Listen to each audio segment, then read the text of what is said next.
Ben ritrovati a tutti. Oggi lunedì 24 aprile, terza settimana del tempo pasquale, alla nostra rubrica sulle orme del Maestro in ascolto dei Vangeli del giorno.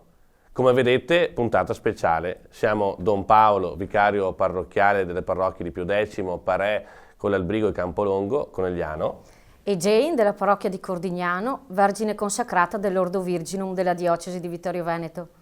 Entrambi facciamo parte del Centro Diocesano Vocazioni e in questa settimana vi accompagneremo nell'ascolto dei Vangeli in preparazione a questa domenica 30 aprile che verrà, 60ª giornata mondiale di preghiera per le vocazioni. Il tema di quest'anno è un meraviglioso poliedro. Questa è infatti la tematica che l'Ufficio Nazionale per la Pastorale delle Vocazioni ha pensato di proporre e vuole cogliere l'invito di Papa Francesco a richiamare l'attenzione sulla reciprocità delle diverse vocazioni nella Chiesa. È l'orizzonte proposto anche dall'esortazione apostolica post-sinodale Christus Vivit, rivolta ai giovani e anche a tutto il popolo di Dio quando insegna. La pastorale non può che essere sinodale, vale a dire capace di dar forma a un camminare insieme, che implica una valorizzazione dei carismi che lo Spirito dona secondo la vocazione e il ruolo di ciascuno dei membri della Chiesa attraverso un dinamismo di corresponsabilità. In questo modo, imparando gli uni dagli altri, potremo riflettere meglio quel meraviglioso poliedro che deve essere la Chiesa di Gesù Cristo. Essa può attrarre i giovani proprio perché non è un'unità monolitica, ma una rete di svariati doni che lo Spirito riversa incessantemente in essa, rendendola sempre nuova nonostante le sue miserie. Ora questa settimana ascolteremo il Vangelo di Giovanni nel capitolo 6, ci accompagnerà, ascoltando il Vangelo, a mettere in evidenza alcune dimensioni dell'esperienza vocazionale di tutti noi. Iniziamo allora invocando lo Spirito Santo e poi leggendo il Vangelo di Giovanni, capitolo 6, versetti 22-29. Vieni, Santo Spirito, riempi i cuori dei tuoi fedeli, accendi in essi il fuoco del tuo amore.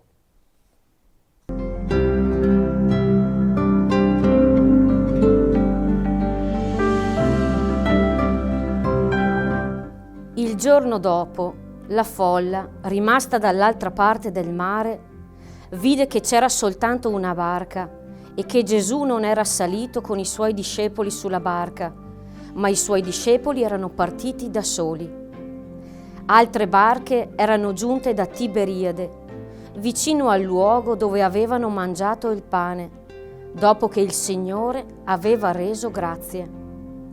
Quando dunque la folla vide che Gesù non era più là e nemmeno i suoi discepoli, salì sulle barche e si diresse alla volta di Cafarnao alla ricerca di Gesù. Lo trovarono di là dal mare e gli dissero: «Rabbì, quando sei venuto qua?» Gesù rispose loro: in verità io vi dico, voi mi cercate non perché avete visto dei segni, ma perché avete mangiato di quei pani e vi siete saziati. Datevi da fare non per il cibo che non dura, ma per il cibo che rimane per la vita eterna e che il Figlio dell'uomo vi darà, perché su di lui il Padre, Dio, ha messo il suo sigillo. Gli dissero allora: che cosa dobbiamo compiere per fare le opere di Dio? Gesù rispose loro: questa è l'opera di Dio, che crediate in colui che Egli ha mandato.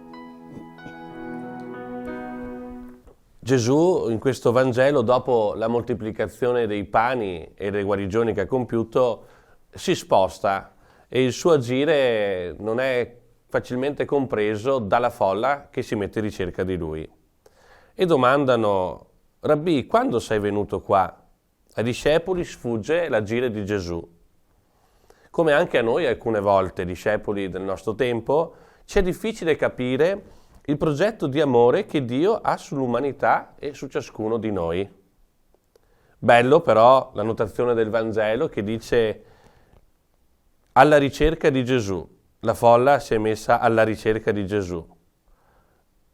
È un invito, penso anche per noi, proprio in questo tempo che ci prepariamo a vivere questa domenica di preghiera per le vocazioni, è un invito per noi oggi di continuare o di riprendere o iniziare la ricerca di Gesù. In Lui possiamo trovare senso per le nostre realtà di vita, in Lui possiamo trovare e ritrovare sempre nuovamente la nostra vocazione.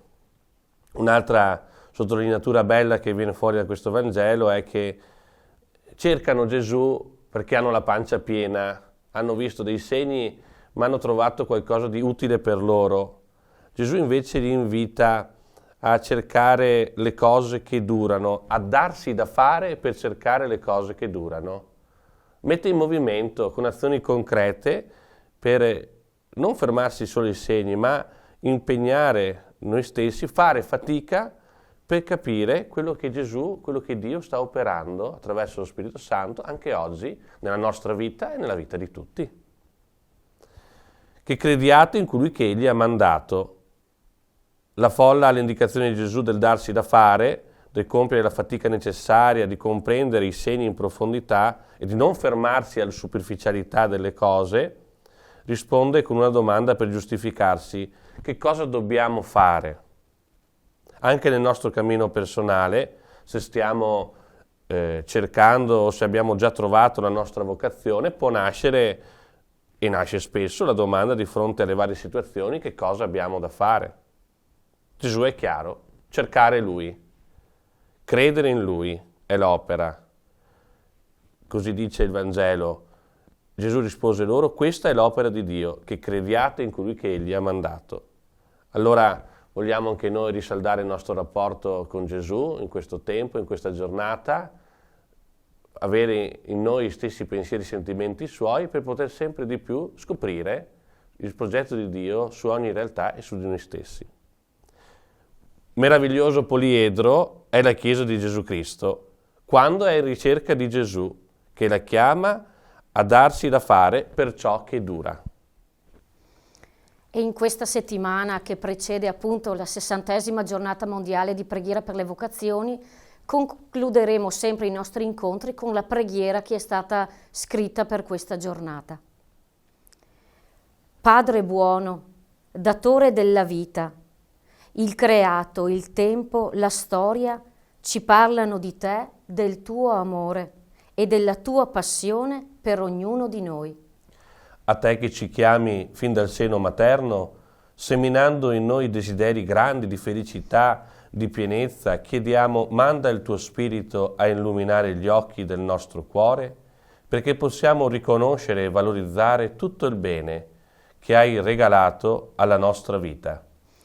Fa che ci lasciamo attraversare dalla tua luce, perché dalla tua Chiesa si riverberino i colori della tua bellezza e ognuno di noi, rispondendo alla propria vocazione, partecipi dell'opera meravigliosa e multiforme che vuoi compiere nella storia.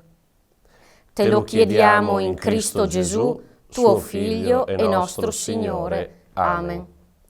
E ci salutiamo con il segno della croce, dandoci appuntamento a domani. Nel nome del Padre, del Figlio e dello Spirito Santo. Amen. Buona giornata. A domani.